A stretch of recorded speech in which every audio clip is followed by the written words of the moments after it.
Hello. I feel like I was a bit rushed going through the homework in class, so I want to just kind of take you through it step by step and record it so you can kind of check it out at your own pace. Okay, so where are we? We're at 3D tone and color part one.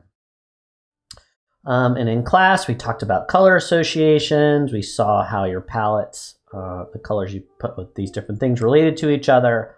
And then you picked a Pantone color that you're associating with your content as a jumping off point.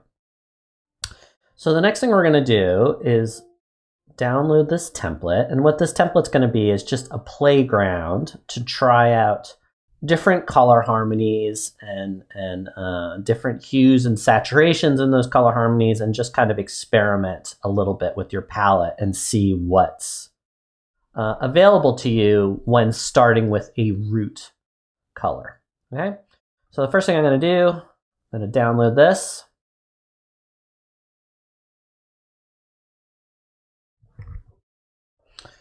Then I'm going to move it over to my fall 22 folder, type 1, 3D, and I'll give it a name.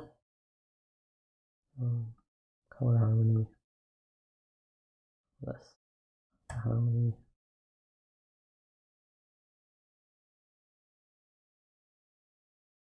O3. Okay. So then let's O3, sorry, PA. So then let's open this thing up. And now that we've opened this thing up, the very first thing we're going to want to do is swap this template color, this Pantone Yellow C, with whatever color you picked. So to do that, I'm going to go to Window, Swatch Libraries, Color Books, Solid, Pantone Solid Coded. And then you can start typing in the color that you did. So here, this is all the millions of options. And I'm going to do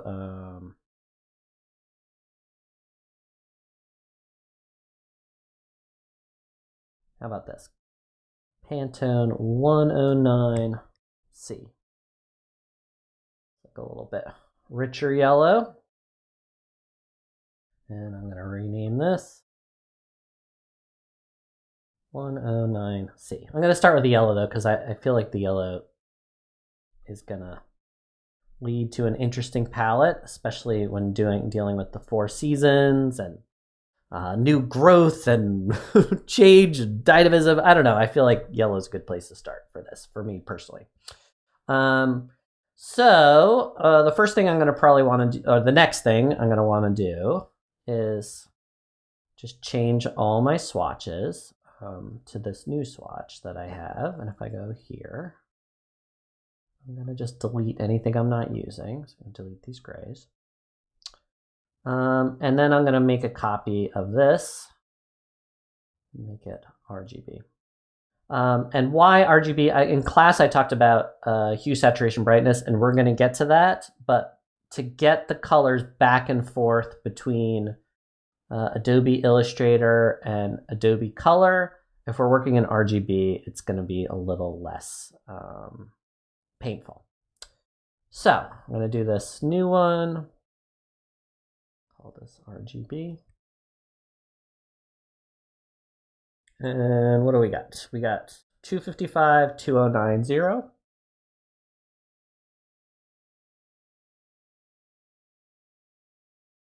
2090. And then this number underneath is the hex. It stands for hexadecimal. It's for inputting web colors. So to find out what those are, I'm going to go over here. I'm going to set it to web safe RGB, and it's FFD100. FFD100. And I also accidentally set it to yellow. I'm going to set it back to white. I'm going to change this to 109C. Just this one. All right, then the next thing I'm going to do, this is my kind of reference swatch. Once again, this is like my home base. I'm going to go on each of these pages, and I've selected all this, copied it, and if you want to paste something in place in Illustrator, you hit Command F. So I'm just going to replace all these with my new color, my new yellow.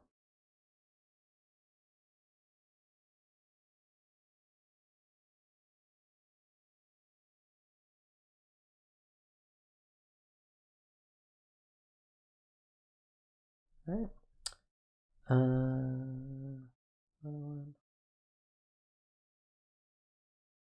Okay, so then what about all this other stuff? So the first thing I can do, I could go through one by one and select all of these, right? And swap the color out, but there's an easier way.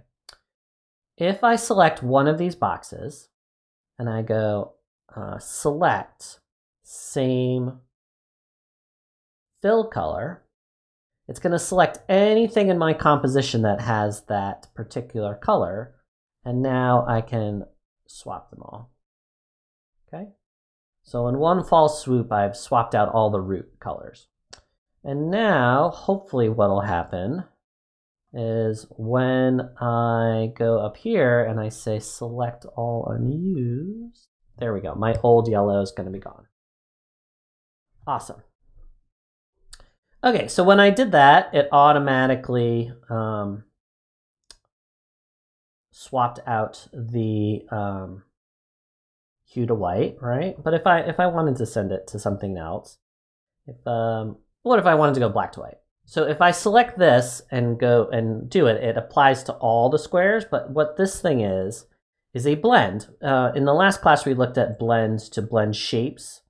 One shape to another or one size to another. You can also use it for color. And if you want to change the color at one end of the blend, you have to use the A, which is direct select tool, and then you can set it to black. But I'm gonna stick it back to RGB. All right. Okay. The next thing we need to do is start populating these templates, and we just need a starting point. And what Adobe Color is going to do is it's going to get us the starting hue for all these slots, and then the brightness and the saturation we're going to have to kind of experiment with until we find something that works. Okay, so let's do this. But complementary is all set. So let's go over to Adobe Color. And to do that, I'm going to my Creative Cloud menu. I'm going to Apps, Web, Adobe Color. All right. Then I'm going to make a new collection. Hit this little plus button over here. Call it something handy. And what this is going to do is it's going to let me store colors over here that are going to appear over in Illustrator. Just minimize that. All right. In this little color machine here, the color with the little tick on it, this little white triangle, that's the root. That's the main color. So what do we have here? We had 255, 2090. 255, 2090. Okay, that's our starting point. And in our little template here, if we go over here, there's a low angle analogous, so like nearby neighbors, and a high angle analogous. So let's do let's do both. So we'll start with this. This is like a little subtle shift in yellows. I'm going to call this low angle, save. And while I'm here, I'll grab the high angle. I'm just looking at the hues for now. I think that's right. And I'm not moving this middle one.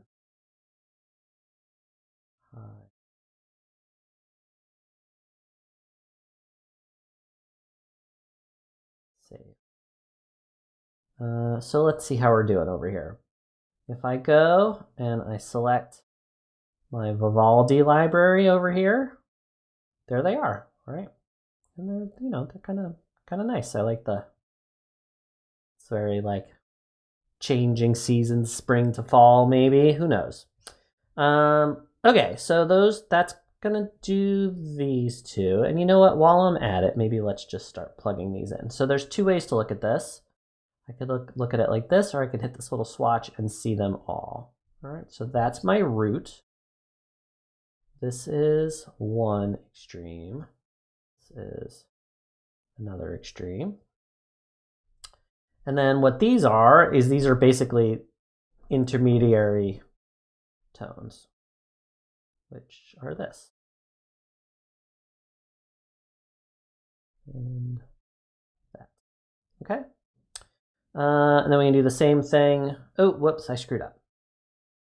So this, sorry, let's do that. This is low angle goes over here. Sorry, low angle. And then low angle.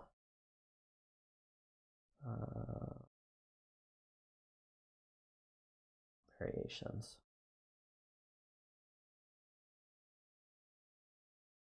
All right, and then we got the high angle over here. Higher angle.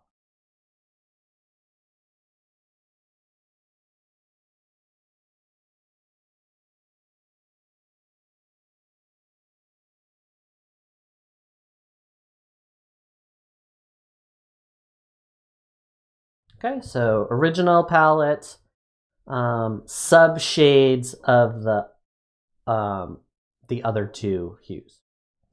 And then, what we're going to do, or what I would recommend is, like, now that you have these colors, go in and play with, varying the hue and saturation to build something that's maybe a little bit nicer to work with. Because, like, if all the colors are the same value and the same saturation, they tend not to work in your composition. Everything's just kind of like just kind of blends into each other. It can be kind of muddy and messy. So this side is the starting point, and then you can go in and start to manipulate these colors as a next step. But the first thing we want to do, and where this demo is going to be, is just to get the ball rolling. All right. Okay, so the next thing we need is a complement. All right, so let's do that.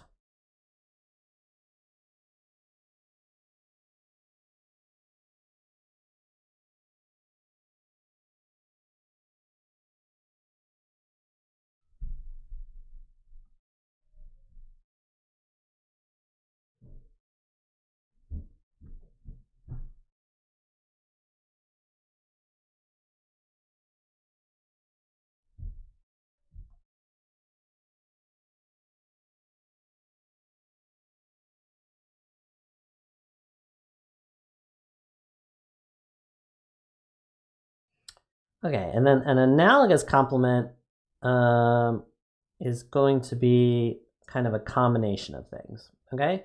So the first thing it's going to be, if we look at the little diagram here, is the analogous pair. So this, this, and that, plus the complement. Okay, so that's one palette.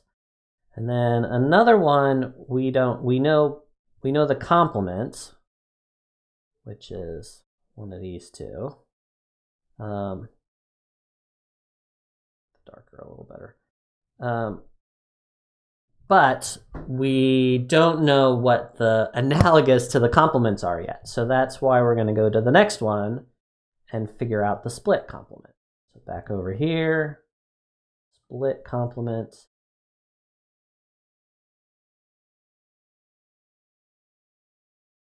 Complement. Save. Go. Okay, so split complement. And that.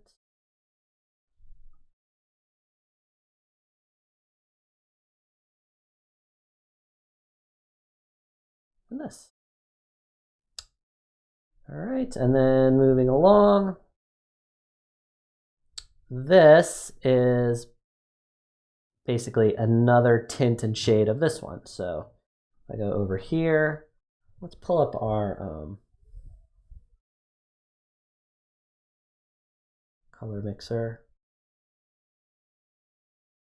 And we're gonna go use saturation brightness. So I could have maybe a light gray to add to this. And then all these other ones.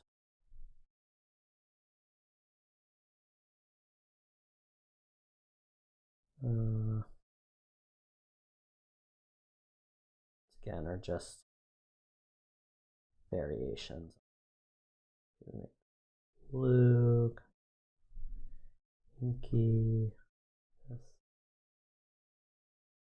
So I'm just like having variations in saturation and value so that I can start to kind of push the colors around a little bit and have some be like a little bit more dominant. Like if I wanted this yellow to be dominant, I'm going to keep it kind of saturated. And then I'm going to mute some of these other colors a little so they play more of a supporting role.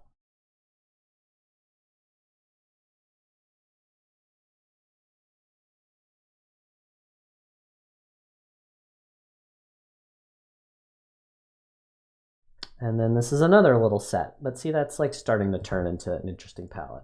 Okay, moving along. Maybe I'll just block these in for now so we can do a complete set of things.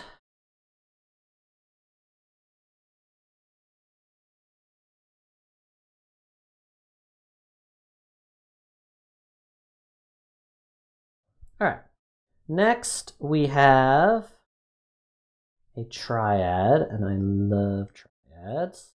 Said in class, we'll go over here, back to Adobe Color, and I'll hit triad. And then we're gonna save that.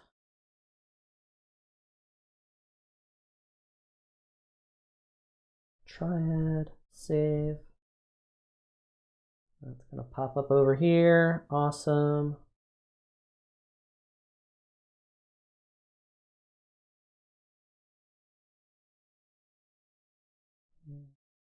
Blue. And then 2 reds. And we only picked up one of the blues. So let's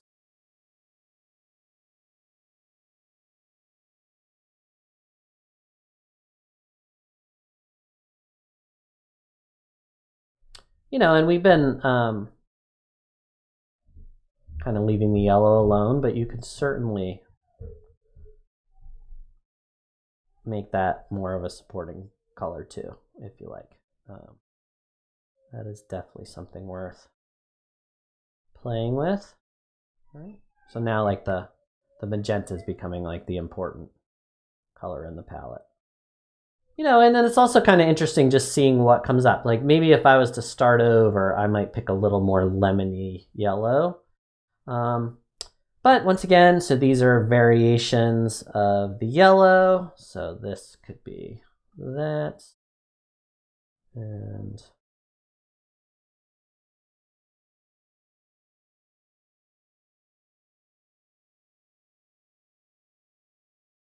right? And you could just, you know, build more and more complex parents with more variations. All right, this one's tricky, so we're going to do that one last, but let's do the square next.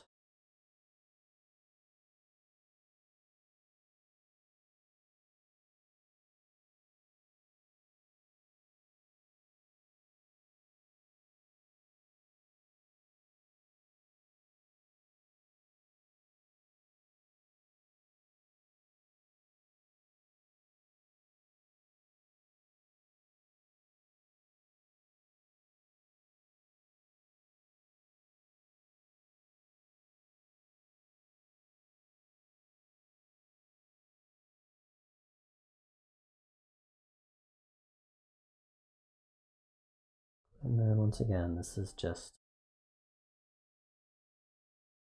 more sub-steps within these hues. Like the key is the hue. The hue stays, but everything else is up for grabs. All right. All right. And then the last one is a split complement. So for that, we're going to start with our complement. Like so. And then screaming children in the background there.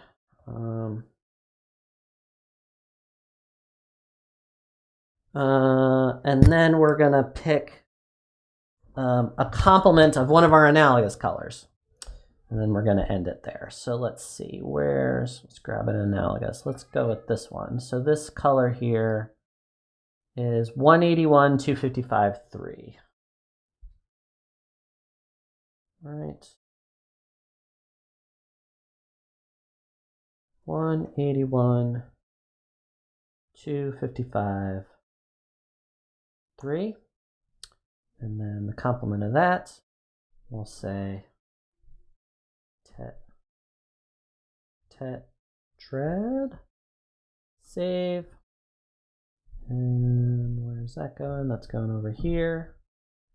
So here's the analogous of the yellow, and then the complement of that, which actually makes a pretty cool palette too. Okay, so yeah, you get the hues from Adobe Color, and then you start manipulating. This one's probably the most successful at the moment. You start manipulating those hues to make different, you know, to shift the values and like have kind of hierarchy among the colors. If everything is the same saturation, same value, same brightness, it can get pretty muddy. All right, that's it.